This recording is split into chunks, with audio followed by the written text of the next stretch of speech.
আসসালামু আলাইকুম ওরহমতুল্লাহ। সুপ্রিয় দর্শক, মহান আল্লাহ তাআলা আল কোরআনে তুব্বা রাজার ঘটনা উল্লেখ করেছেন। অনেকেই এই তুব্বা রাজার ঘটনা জানে না। কী কারণে মহান আল্লাহ তাআলা তুব্বা রাজার ঘটনা আল কোরআনে তুলে ধরলেন? কেমন ছিল তুব্বা রাজার শাসন ব্যবস্থা?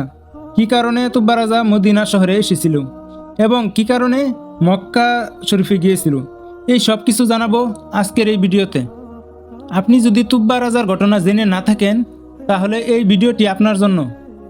চলুন তাহলে শুরু করা যাক। আল কোরআনে খুব কম ব্যক্তিকে মহান আল্লাহ তাআলা এমনভাবে উল্লেখ করেছেন, যেভাবে উল্লেখ করেছেন তুব্বা নামে এক শক্তিশালী রাজাকে।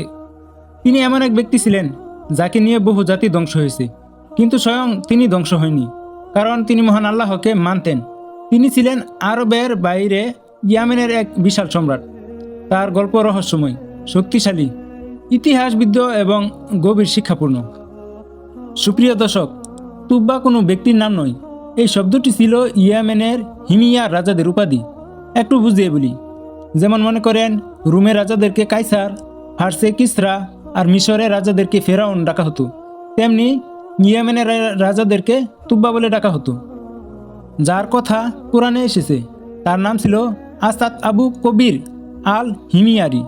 হিমিয়ার বংশের এক মহান রাজা ছিলেন তিনি। তাকে বলা হয় তুব্বা আল আউসান।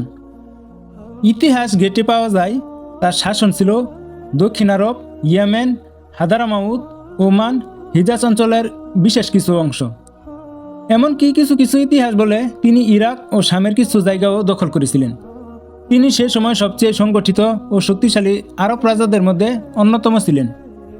তুব্বা রাজা ছিলেন যুদ্ধপ্রিয়, সামরিকভাবে অজেয় এবং বুদ্ধিমান শাসক। একবার তিনি একটি বড় সামরিক অভিযান নিয়ে আরবের উত্তর দিকে অগ্রসর হন।